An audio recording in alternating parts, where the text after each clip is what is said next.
Bab 49, Membakar Lembah. Hanya lembah spiritual yang menghasilkan nektar kehidupan yang dapat melahirkan makhluk spiritual seperti manusia pohon. Kamu tidak bisa tinggal lama di sini. Xiao Chen memikirkan manusia pohon yang berubah tidak jauh dari sana. Itu pasti keberadaan seperti naga. Dia begitu dekat di sini, mungkin untuk melindungi nektar kehidupan, tapi dia kebetulan sedang mengalami transformasi dan tidak punya waktu untuk mengurusnya. Xiao Chen dan yang lainnya dengan cepat mundur dari kedalaman lembah, dengan hati-hati menghindari dua manusia pohon di sepanjang jalan. Binatang kecil itu sepertinya tahu untuk tidak mengganggu orang-orang besar, dan sangat diam dalam perjalanan pulang. Suatu ketika, dengan mengandalkan indera spiritualnya, ia lolos dari manusia pohon yang menjelma menjadi pohon purba yang menjulang tinggi. Jika tidak mengamati dengan cermat di malam hari, akan sulit membayangkan ia menjelma menjadi raksasa cian yang bisa bergerak. Menghitung manusia pohon tua yang sedang mengalami transformasi, total ada 5 manusia pohon yang ditemukan di lembah manusia pohon. Ini jelas merupakan kekuatan tempur yang sangat kuat, terutama manusia pohon tua yang mungkin sangat kejam. Xiao Chen tidak berpikir bahwa Zhao Liner dan yang lainnya dapat mengendalikan manusia pohon tua yang sedang bertransformasi. Dia telah sepenuhnya berubah menjadi manusia. Pikirannya jelas tidak sebanding dengan manusia pohon lainnya. Dia memiliki kekuatan yang tak tertandingi, kekuatan tempur. Bagaimana mungkin saya akan membiarkan orang lain mengantar saya? Karena dia sudah berencana untuk menjauh dari pusaran pembunuhan dan mencari tempat untuk bersembunyi dan berlatih, Xiao Chen memutuskan untuk mengambil tindakan sebelum pergi, sebagai peringatan dan serangan balik kepada penduduk lembah Suren. Dia dan ketiga kerangka itu berubah menjadi 4 sinar cahaya, mengelilingi area luar lembah manusia pohon dan mulai menyalakan api di mana-mana. Sebagian besar vegetasi di Pulau Naga berminyak dan akan terbakar hebat setelah dinyalakan. Xiao Chen masih perlu menggunakan obor untuk menyalakan api, dan ketiga kerangka itu semuanya memiliki kekuatan spiritual yang kuat. Cahaya jiwa mereka terus berdetak, dan awan api hitam meletus kemanapun mereka lewat. Namun dalam waktu singkat, lingkungan di sekitar lembah manusia pohon dipenuhi dengan api. Kobaran api yang berkobar tak terbendung dan menyebar ke arah lembah. Xiao Chen dan ketiga kerangka itu tidak berani tinggal sejenak, dan melarikan diri dengan cepat menuju kejauhan. Tidak mungkin untuk kembali ke area rawa kematian, dan tidak mungkin untuk kembali ke arah itu. Xiao Chen dan ketiga kerangka itu bergegas menuju wilayah barat Pulau Naga seperti terbang. Itu adalah tempat aneh yang belum pernah mereka jelajahi sebelumnya.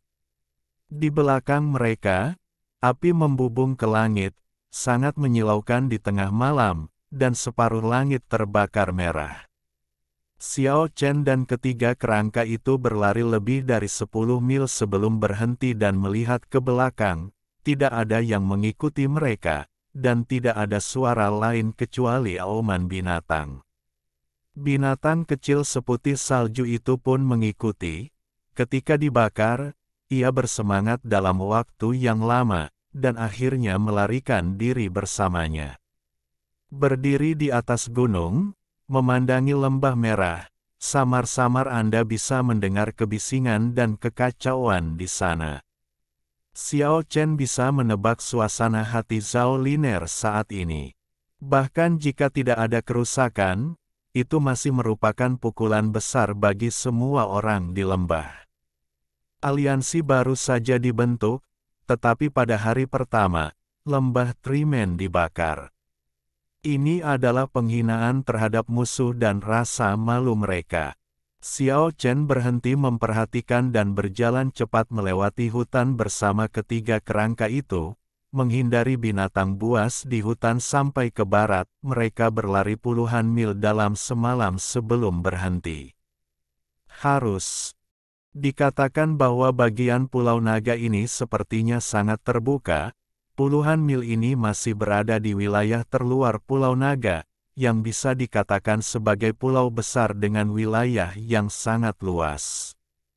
Biarkan orang lain menjadi gila, biarkan orang lain membunuh. Xiao Chen tidak ingin terlibat dalam pusaran pertarungan untuk Raja Naga pendamping. Di periode waktu berikutnya, dia akan hidup dalam pengasingan, diam-diam menunggu seseorang menemukan naga pendamping raja, lalu menumpang orang-orang itu kapal besar meninggalkan Pulau Naga dan memasuki benua abadi yang luas. Mungkin itu kebetulan, atau mungkin itu adalah kekuatan jahat yang nyata di Pulau Naga. Api berkobar di lembah manusia pohon selama 1 jam. Setelah menghancurkan separuh lembah, awan gelap tiba-tiba bergulung di langit berbintang yang cerah, dan hujan lebat jatuh dengan cepat, api yang berkobar pun padam. Tidak ada korban jiwa di antara orang-orang di lembah, tetapi wajah semua orang terlihat sangat jelek, dan bekas pembakaran buatan manusia terlihat jelas. Zhao Liner berdiri di bahu manusia pohon. Cahaya terang menyelimuti tubuhnya, menghalangi hujan mendekat. Kabut air membentuk lapisan asap kabur di luar tubuhnya, membuatnya tampak ilusi dan halus. Namun, suasana hati Dewi Kerajaan saat ini tidak sehalus tubuh perinya. Dia sangat marah di dalam hatinya. Dia pernah berpikir bahwa mungkin orang lain di pulau itu yang menyerang aliansi mereka, tetapi hal itu dengan cepat dikesampingkan. Dia menemukan bekas cakar tulang unik dari 3 kerangka. Semua ini pasti dilakukan oleh Xiao Chen. Itu benar-benar konfrontasi tit for tat. Dia baru saja mengumpulkan kekuatan yang menakutkan, dan Xiao Chen tiba-tiba mengusap wajah mereka dengan keras. Ini pasti akan menjadi lelucon bagi para pembudidaya lain di Pulau Naga.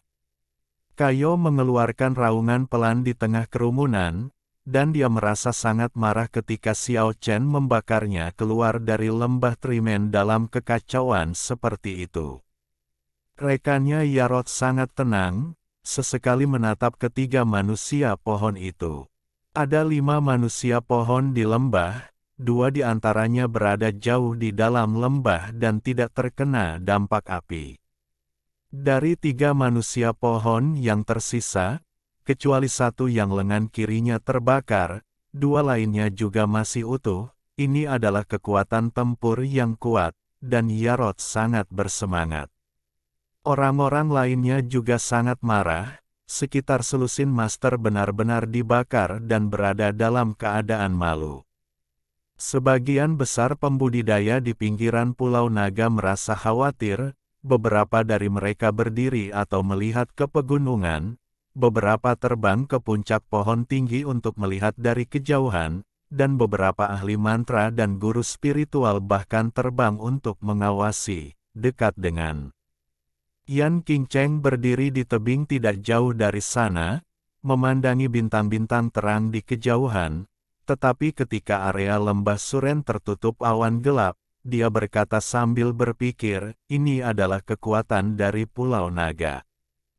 Malam itu berjalan lancar. Di hari kedua, peristiwa terbakarnya lembah Trimen memang santer terdengar. Xiao Chen sekali lagi menjadi pusat perhatian, namun tidak ada yang bisa menemukan jejaknya. Sepertinya dia telah menghilang dari Pulau Naga. Banyak orang berspekulasi bahwa dia telah melarikan diri ke kedalaman Pulau Naga. Namun badai ini tidak berlangsung lama dan dilemahkan oleh apa yang terjadi selanjutnya. Kurang dari 3 hari telah berlalu sejak kejadian di lembah Trimen. Peristiwa besar terjadi di Pulau Naga. Seseorang menemukan Raja Naga yang menyertainya. Mengaum. Auman naga bergema di seluruh dunia, menakuti semua binatang, tapi yang membuat auman itu hanyalah seekor naga kecil yang panjangnya lebih dari 1 meter. Gelombang suara besar yang dipancarkannya seperti badai dan guntur yang dahsyat, membuat gunung dan hutan berguncang dengan hebat. Dari segi kekuatan suaranya saja, ia lebih cepat dari Tyrannosaurus Rex dan naga jahat bersenjata 8. Bab 50, Cahaya Ilahi Menyegel Pulau. Ini adalah naga muda dengan cahaya ungu cemerlang. Meski panjangnya hanya lebih dari 1 meter, aura naganya yang kuat membuat binatang buas besar di hutan pegunungan tidak berani memprovokasinya. Ini adalah tekanan kuat bawaan dari Raja Binatang. Ia terlihat sangat mirip dengan binatang kilin yang legendaris, dengan tubuh seperti rusa dan kuda, berkuku serigala, dan kulit bersisik naga. Namun, ia juga sangat berbeda dari kilin yang legendaris. Ekornya adalah ekor dewa mirip buaya dengan cahaya ungu terang, sisiknya padat. Apalagi ia memiliki tanduk ganda di kepalanya, tanduk ungu dan emasnya menyerupai tanduk, dan kepalanya menyerupai naga leluhur yang legendaris. Selain itu, dalam hal momentum, pada dasarnya berbeda dari binatang kilin. Kilin adalah binatang keberuntungan yang legendaris, tetapi Raja Naga pendamping ungu ini penuh dengan tekanan dari Raja Barbar.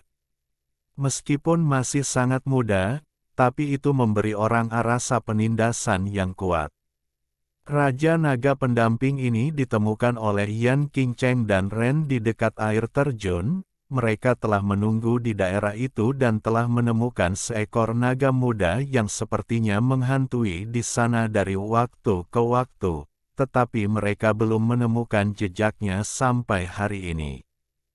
Hanya saja Raja Naga ungu muda itu terlalu kuat.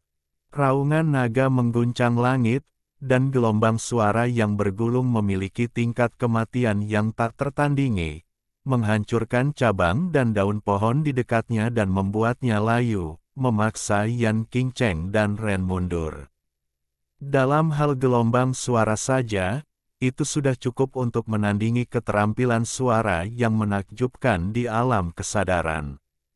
Naga leluhur dan Raja Naga pendamping menunjukkan beberapa tanda evolusi segera setelah mereka lahir, dan kemudian mereka akan mengambil inisiatif untuk meninggalkan naga betina yang melahirkan mereka dan memulai jalur evolusi unik mereka sendiri. Meskipun tidak ada naga dewasa yang menjaga mereka, Yan Qingcheng dan Ren menemukan bahwa mereka masih kesulitan menundukkan naga muda itu. Tirani Raja Naga pendamping melebihi ekspektasi mereka. Legenda mengatakan bahwa klan naga kehilangan semua kekuatan magisnya setelah disegel di pulau liar ini. Namun, ini sama sekali tidak cocok untuk Raja Naga Muda. Ia sebenarnya mampu memancarkan cahaya ilahi ungu yang menyilaukan dan mempesona Yan Qingcheng dan Ren di depan mereka. Batu-batu itu berubah menjadi bubuk. Raja Naga Muda melarikan diri dengan sangat waspada, tubuhnya penuh dengan api surgawi ungu yang melompat seperti sambaran petir ungu saat dia dengan cepat menghilang ke dalam hutan. Kecepatannya sangat cepat bahkan Ren yang terbang di udara tidak dapat mengejarnya. Suara gemuruh besar yang menyertai Raja Naga membuat khawatir semua orang di Pulau Naga. Banyak pembudidaya bergegas ke sini, tetapi ketika mereka tiba, mereka hanya menemukan beberapa sisa. Raja Naga Muda telah menghilang. Ini adalah naga pendamping pertama yang ditemukan di Pulau Naga, dan orang-orang menyebutnya Raja Naga Ungu. Dalam beberapa hari berikutnya, sebagian besar pembudidaya berkumpul di daerah ini, mencari keberadaan Raja Naga Ungu. Yan Qingcheng sedikit kesal. Mereka tidak pernah menyangka naga muda bisa sekuat itu, yang membuat mereka menyesal melihatnya kabur. Tidak ada keraguan bahwa kemunculan Raja Naga Ungu memiliki dampak yang sangat besar, mempengaruhi hati semua pembudidaya, dan semua orang ingin menaklukkannya. Jika bisa dibesarkan hingga dewasa, itu akan menjadi keberadaan menakutkan yang bahkan akan membuat para dewa gemetar. Bahkan aliansi di lembah Suren tidak lagi mencari keberadaan Xiao Chen. Mereka semua mengabdikan diri untuk mencari petunjuk tentang Raja Naga Ungu. Hal ini secara tak kasat mata menyelesaikan krisis Xiao Chen, dan Dewi Kerajaan Zhao Liner tidak mudah dihentikan. Namun, lebih dari setengah bulan telah berlalu, tetapi tidak ada yang menyadari bahwa Raja Naga Ungu muda tampaknya telah menguap, dan tidak ada jejaknya lagi. Setiap orang pasti kagum bahwa Raja Naga Ungu sangat cerdas dan sepertinya tahu bahwa bahaya sedang mendekat. Ia berhasil menghindari pencarian semua orang. Para pembudidaya telah berspekulasi tentang kemungkinan keberadaannya. Beberapa orang mengira ia bersembunyi di gua yang gelap, sementara yang lain mengira ia telah memasuki kedalaman Pulau Naga. Dengan cara ini, beberapa orang terus mencari di luar Pulau Naga, sementara yang lain yang berani mengambil risiko mulai menuju ke kedalaman Pulau Naga. Proses pencarian Raja Naga Ungu juga merupakan proses huru-hara dan pembunuhan, dan banyak orang kehilangan nyawa karenanya. 20 hari telah berlalu sejak Raja Naga Ungu muncul, dan peristiwa besar lainnya terjadi di Pulau Naga. Kali ini, bisa disebut menakutkan, dan nasib setiap orang terkait erat dengannya. Sampai hari ini, sejumlah besar pembudidaya telah berkumpul di Pulau Naga yang luas. Semuanya adalah tuan yang kuat, dan tidak ada lagi kapal besar yang datang. Namun, hari ini, semburan cahaya ilahi yang menakutkan tiba-tiba melonjak dari Pulau Naga. Untuk sesaat, orang-orang tidak dapat membuka mata mereka. Seluruh Pulau Naga seperti manik dewa yang bersinar di lautan luas. Sangat indah, dan nyala api cahaya melesat langsung ke langit. Di Pulau Naga, semua binatang buas mengaum dan naga mengaum, seolah-olah langit runtuh dan bumi hancur. Seluruh Pulau Naga yang besar berguncang dengan hebat, seolah-olah akhir dunia akan datang. Banyak kultivator yang sangat ketakutan, tidak tahu apa yang sedang terjadi. Semua orang gemetar dari lubuk jiwa mereka, merasakan ketakutan yang tiada taraf. Cahaya ilahi yang menyilaukan berlangsung sekitar lebih dari 1 jam, dan kemudian cahaya itu secara bertahap meredup. Para pembudidaya di pinggiran pulau terkejut menemukan bahwa wilayah laut di sekitar Long Island telah mengalami perubahan yang luar biasa. Cahaya ilahi yang cemerlang muncul di dalam laut yang tak berbatas. Ombak besar di laut yang semula tenang seakan menyapu seluruh awan di langit. Secara samar-samar, banyak pembudidaya merasakan kekuatan yang sangat menakutkan melonjak dalam gelombang. Kemudian, mereka melihat pemandangan yang mengerikan, yang membenarkan kecurigaan mereka. Sebuah kapal yang telah lama ditunggu-tunggu hancur dalam sekejap di tengah ombak yang bersinar dengan cahaya ilahi, meleleh seperti kepingan salju dan benar-benar runtuh dan menghilang dalam ombak besar. Laut terlarang sepanjang ribuan mil di sekitar Pulau Naga telah dikembalikan ke zona mati dan tidak dapat dilintasi sekarang. Wilayah laut diblokir terlebih dahulu. Ini adalah perubahan besar, di luar dugaan semua orang. Menurut catatan sejarah budidaya, setelah laut terlarang dibuka di masa lalu, setidaknya akan bertahan sekitar setengah tahun sebelum ditutup kembali. Namun kali ini waktunya sangat singkat, kurang dari 2 bulan. Para pembudidaya di pinggir pulau hampir pingsan setelah melihat situasi ini. Artinya, mereka tidak akan pernah bisa meninggalkan Pulau Naga kecuali reinkarnasi baru dimulai ratusan tahun kemudian. Namun, siapakah yang mampu bertahan selama itu? Pulau naga yang misterius dan menakutkan ini menekan kekuatan para dewa. Tidak ada yang bisa mencapai keabadian di pulau terpencil ini, dan tidak ada yang bisa menunggu hari untuk melarikan diri. Kebanyakan orang yang datang ke Pulau Naga adalah tuan muda. Mereka adalah perwakilan dari semua kekuatan di daratan, dan mereka semua adalah pahlawan yang dipilih dengan cermat.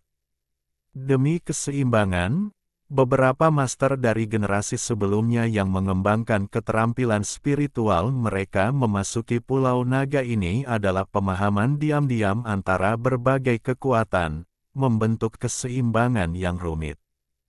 Tentu saja, tidak memasuki Pulau Naga bukan berarti para pembudidaya generasi sebelumnya tidak akan mengambil tindakan. Pulau Naga terletak jauh di dalam lautan luas, ribuan mil jauhnya dari daratan. Bahkan jika Anda memenangkan pendamping Raja Naga, sangat berbahaya untuk menyeberangi lautan luas ini, dan ada kemungkinan besar seseorang akan merampoknya di sepanjang lautan jalan. Para penguasa generasi masa lalu dari semua kekuatan semuanya menunggu bantuan di sepanjang jalan, di lautan luas, di satu-satunya jalan yang harus dilalui. Bahkan ada para dewa yang menunggu. Mereka adalah orang-orang yang dekat dengan dewa. Tuan muda di pulau itu putus asa, dan mereka akan dimeteraikan di Pulau Naga selamanya. Pada saat ini, mereka melihat pemandangan mengerikan lainnya. Di tengah ombak yang besar, malaikat jatuh bersayap sedang berjuang di atas laut, menggeliat kesakitan. Namun dalam waktu singkat, tubuhnya hancur dan hancur berkeping-keping oleh gelombang cahaya ilahi. Bab 51, Pengacakan Besar. Laut terlarang yang menakutkan juga telah terhalang di udara. Malaikat jatuh umumnya berkultivasi di alam setengah dewa, dan dianggap oleh beberapa ras lemah sebagai ras dewa kuno. Dan makhluk seperti itu tidak bisa menahan kekuatan penyegelan laut terlarang. Tidak jauh dari situ, seorang pejuang manusia yang bisa terbang di udara dengan cepat dihancurkan oleh cahaya ilahi. Itu adalah orang kuat tingkat setengah dewa yang menjaga pinggiran pulau, menunggu kembalinya orang kuat mudanya. Dia adalah orang yang sangat kuat di benua panjang umur. Praktisi di alam keabadian dan nirwana pada dasarnya tidak hidup di dunia. Para dewa di alam kendali sudah dianggap sebagai tokoh teratas piramida di dunia sekuler. Mereka bisa bersaing dengan malaikat jatuh legendaris zaman dahulu, dewa, dan dapat bersaing dengan naga cahaya suci bertarung, tetapi sulit untuk menolak kekuatan penyegelan laut terlarang. Para pemuda kuat di pinggiran pulau runtuh, dan bahkan para dewa tidak dapat melarikan diri dari laut terlarang. Bagaimana mereka bisa pergi?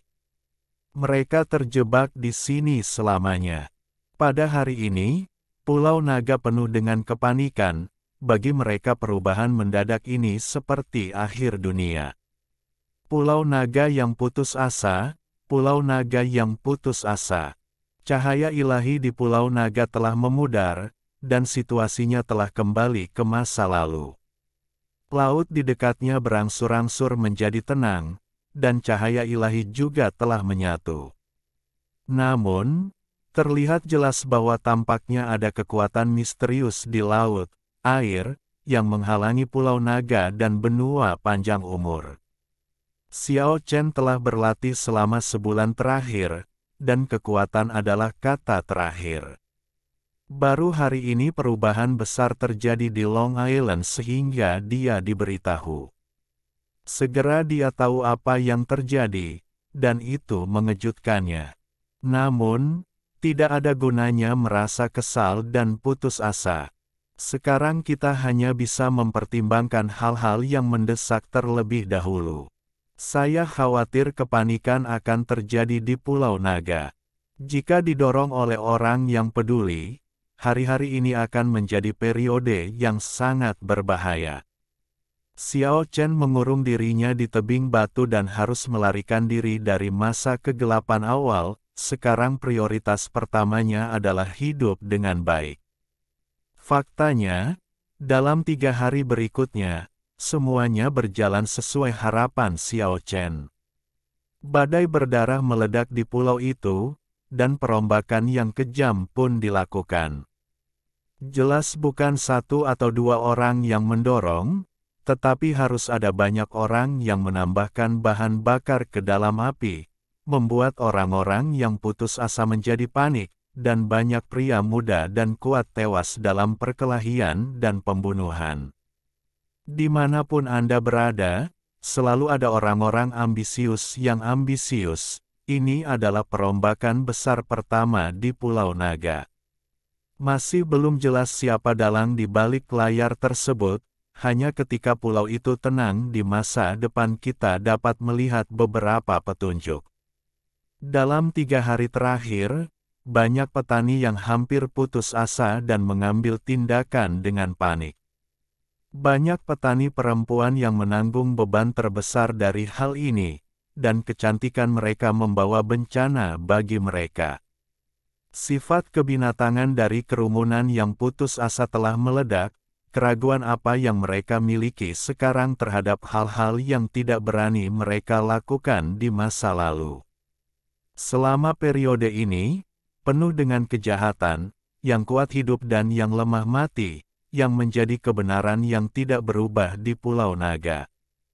Hanya dalam 3 hari, hampir setengah dari pembudidaya di Pulau Naga meninggal, dan ratusan orang kehilangan nyawa. Banyak binatang buas berpesta pora dengan makanan lesat. Ini adalah bencana yang mengerikan, kekacauan yang disebabkan oleh manusia. Dalam 3 hari kegelapan dan kekacauan yang tiada taraf itu, sekelompok orang yang benar-benar menakutkan dan berkuasa terbunuh, lawan yang ditabuhkan oleh mereka yang berada di belakang layar. Kini, semuanya akhirnya berakhir. Setelah perombakan yang kejam, pulau itu berangsur-angsur menjadi tenang. Semua orang waspada dan memikirkan kelangsungan hidup mereka di masa depan. Awalnya, orang-orang yang memasuki Pulau Naga adalah perwakilan dari semua kekuatan, dan mereka semua bermusuhan satu sama lain, tetapi sekarang membangun aliansi akan menjadi tren. Jika ingin bertahan hidup dengan baik, Anda harus bersatu untuk menjadi lebih kuat. Lembah Trimen adalah contoh yang baik. Selama pembersihan 3 hari, tidak ada seorang pun di belakang layar yang mendorong penghancuran Lembah Trimen. Banyak orang mendambakan kecantikan Zauliner yang tiada taraf, dan beberapa orang menyerangnya dari waktu ke waktu di suasana hati yang putus asa. Namun, mayat-mayat menumpuk di depan Lembah Trimen, dan para pengepung menderita banyak korban, tetapi mereka gagal merebut Lembah Trimen. Hal ini memungkinkan masyarakat untuk melihat pentingnya membentuk aliansi. Hanya dengan bersatu kita dapat memiliki kemampuan bertahan hidup yang kuat. Namun, hanya orang-orang di dalam Lembah Trimen yang mengetahui bahwa kebetulan Lembah Trimen mampu bertahan dari badai ini. Meskipun demikian, beberapa manusia pohon yang kuat berpartisipasi dalam pertempuran pertahanan. Namun, menghadapi para penggarap gila yang datang dari waktu ke waktu, mereka tidak akan mampu menghentikan mereka jika bukan pada saat kritis ketika seorang pemuda menakutkan berjalan keluar dari kedalaman Lembah Trimen. Pemuda itu tingginya 2 meter dan memiliki rambut panjang berwarna hijau tua. Kekuatannya sebanding dengan naga ganas. Sebagian besar pembudidaya yang bergegas ke lembah manusia pohon dibunuh olehnya. Segera setelah pertempuran di Lembah Trimen berakhir, Yarod dan Keo pergi, karena Yarod sudah tahu bahwa tidak mungkin menaklukkan manusia pohon di sana, dan dia dan Keo mulai bersiap untuk membentuk aliansi.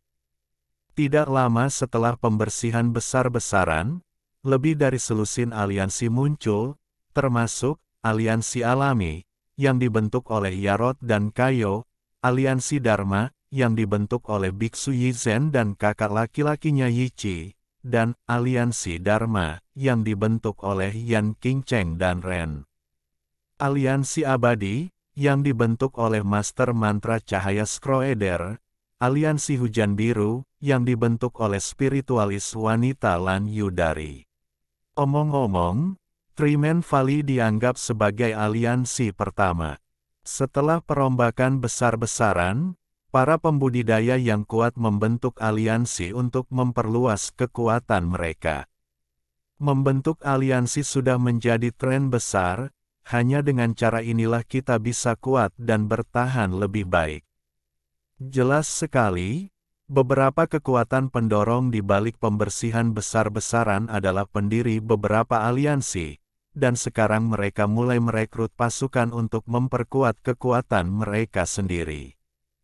Hanya dalam 2 atau 3 hari, beberapa aliansi telah mencapai 40 atau 50 orang, tetapi saat ini hanya ada 6 atau 700 orang di Pulau Naga. Sangat menakutkan bagi sebuah aliansi untuk menjangkau puluhan orang. Jika ini terus berlanjut, itu akan terjadi, pasti akan menjadi naga pada akhirnya, Island Overload.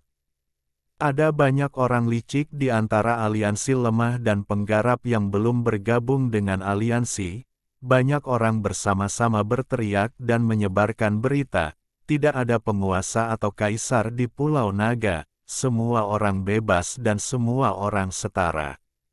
Untuk menghindari munculnya aliansi super, aturan keras secara bertahap diterima oleh sebagian besar orang, yaitu, batas atas jumlah orang dalam aliansi adalah 10. Jika tidak semua aliansi akan bersatu dan bertarung bersama. Hal ini akan menghambat munculnya negara adidaya. Sebagian besar orang mendukung ketentuan ini karena mereka mengetahui dengan jelas apa maksudnya dan menghindari banyak konsekuensi buruk.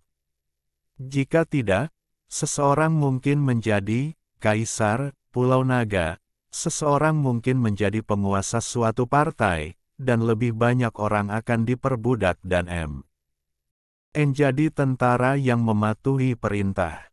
Ini adalah sesuatu yang tidak diharapkan oleh orang-orang di belakang layar. Orang-orang yang memasuki Pulau Naga semuanya adalah elit. Orang-orang di belakang layar hanyalah yang pertama menyerang sekali. Yang lain menjadi tenang dan tidak kalah cerdasnya dengan mereka.